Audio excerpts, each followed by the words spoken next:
الرحمن الرحیم۔ السلام علیکم ورحمۃ اللہ وبرکاتہ۔ میرے ایک بھائی نے سوال پوچھا ہے کہ ماہ رمضان مبارک کا روزہ اگر بندے کا چھوٹ جاتا ہے تو اس کا کتنا فدیہ ہے اور کب اس کو ادا کرنا ہے اور کس کو یہ دینا ہے۔ سب سے پہلے یہ بات اپنے ذہن کے اندر رکھیں کہ روزے کا متبادل اس کی قضا ہے۔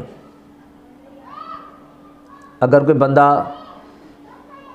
وقتی مریض ہے، یعنی اسے کوئی بیماری لاحق ہوئی اور اسے پتہ ہے کہ وہ دوائی کھانے سے تندرست ہو جائے گا، تو اس صورت میں وہ کیا کرے گا کہ جب بھی وہ تندرست ہوگا، اسے اللہ شفا عطا فرمائے گا، تو وہ ماہ رمضان مبارک کے بعد اس کی قضا کرے گا۔ اگر کوئی شرعی مسافر ہے تو وہ بھی جب اپنی منزل مقصود پر پہنچ جائے گا تو اس صورت میں وہ ماہ رمضان جب گزر جائے گا تو بعد میں اس روزے کی قضا کرے گا۔ یعنی یہ دو باتیں اپنے ذہن کے اندر رکھیں کہ اگر کوئی وقتی بیمار ہے، اسے پتہ ہے کہ فیوچر کے اندر وہ ٹھیک ہو جائے گا، تندرست ہو جائے گا،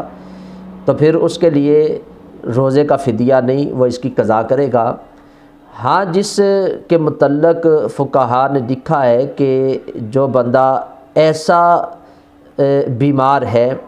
کہ اسے دائمی کوئی بیماری ہے، اسے پتہ ہے کہ فیوچر کے اندر بھی وہ ٹھیک ہونے والا نہیں، ڈاکٹر حضرات نے اسے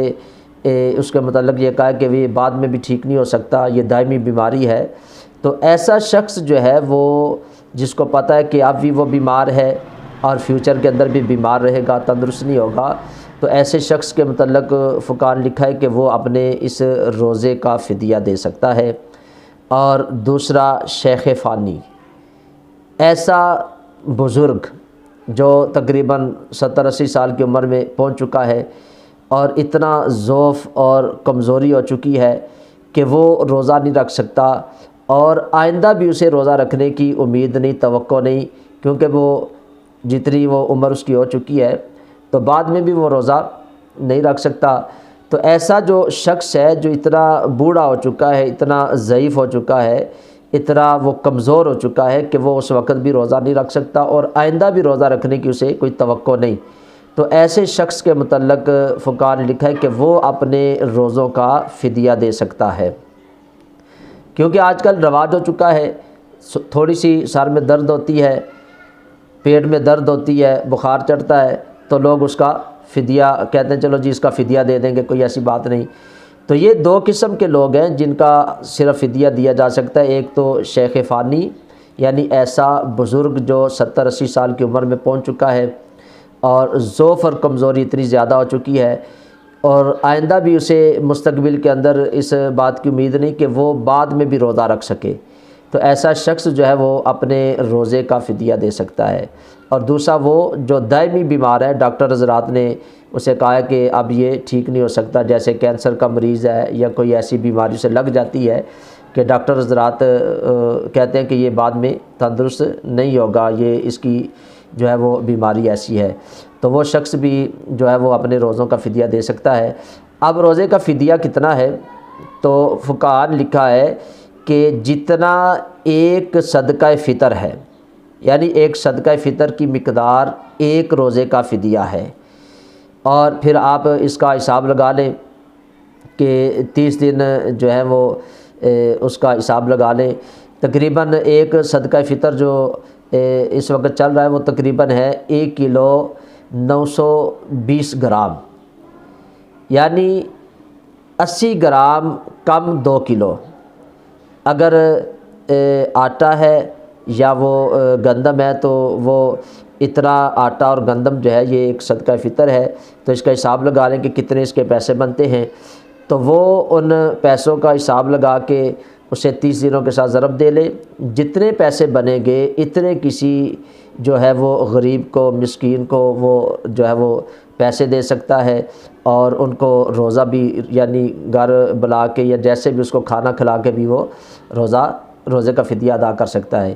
تو یہ پاکستان کے اندر ہیں، تو جو باہر کے لوگ ہیں تو وہ اپنے اپنے ادھر کرنسی کے حساب سے وہ دیکھیں گے، یعنی یو کے والے وہ حساب لگائیں گے، یعنی 1 کلو 920 گرام جو گندم بنتی ہے، آٹا بنتا ہے، اس کے جتنے پیسے بنیں گے پاؤنڈ کے اندر وہ اس کی رقم نکال لیں گے۔ امریکہ والے ڈالر کی صورت میں، دبئی والی درہم کی صورت میں، جو ہے وہ سعودی عرب والے ریال کی صورت میں، اور کویت والے کویتی دینار کی صورت میں، جتنے وہ پیسے بنیں گے ان کو کیلکولیٹ کریں گے، ان کو حساب لگا کے ضرب لگا کے جتنے پیسے بنیں گے پھر وہ پاکستان اور ہندوستان کے اندر بھی اس رقم کو بیچ سکتے ہیں۔ تو یہ ایک روزے کا فدیہ ہے جو میں نے بالکل مختصر سے وقت میں آپ کے سامنے اس کو پیش کیا ہے۔ تو روزہ کا فدیہ صرف وہ بندہ دے سکتا ہے جو شیخ فانی ہے، یعنی ایسا بزرگ ہو چکا ہے کہ وہ روزہ نہیں رکھ سکتا اور آئندہ بھی رکھنے کی امید نہیں، کہ ایسی کمزوری ہے، اور ایسا مریض جو ہے کہ جس کو ڈاکٹر حضرات نے کہا کہ اس کی بیماری دائمی بیماری ہے تو وہ بھی روزے کا فدیہ دے سکتا ہے۔ ہاں اگر ایسا مریض جو تھا اللہ نے اسے شفا دے دی، وہ تندرست ہو گیا، ٹھیک ہو گیا، تو اس کے متعلق فقہاء نے لکھا ہے کہ وہ جو اس نے فدیہ دیا ہے یہ اس کا نفلی صدقہ ہو جائے گا۔ اب تندرستی کے بعد وہ اس روزے کی قضا پھر کرے گا۔ اگر وہ تندرست نہیں ہوتا تو اس کا فدیہ ہو گیا، اگر وہ تندرست ہو جاتا ہے تو اس کا فدیہ جو دیا تھا یہ نفلی صدقہ ہو گیا اور روزے کی قضا کرے گا۔ مجھے امید ہے کہ بھائی کو اس مسئلے کی سمجھ آ گئی ہوگی۔ میں تمام ساتھیوں سے یہ گزارش کروں گا کہ اس چینل کو جو ہے وہ لائک بھی کیا کریں، اور ثواب کی نیت سے اس کلپ کو زیادہ سے زیادہ اپنے دوست احباب سے، رشتہ داروں سے شیئر بھی کیا کریں، کہ ہو سکتا ہے کوئی اس مسئلے کو نہ جانتا ہو، وہ بھی آپ کے توسل سے اس مسئلے کو جب جانے گا تو انشاءاللہ وہ بھی اس ثواب کے اندر ہمارے ساتھ شامل ہو جائے گا۔ تو تمام ساتھیوں سے یہ بھی گزارش کروں گا کہ اس چینل کو بھی سبسکرائب کریں، بیل آئیکن کے بٹن کو بھی دبا دیں۔ اللہ تعالیٰ ہم سب کا حامی و ناصر ہو۔ السلام علیکم ورحمۃ اللہ وبرکاتہ۔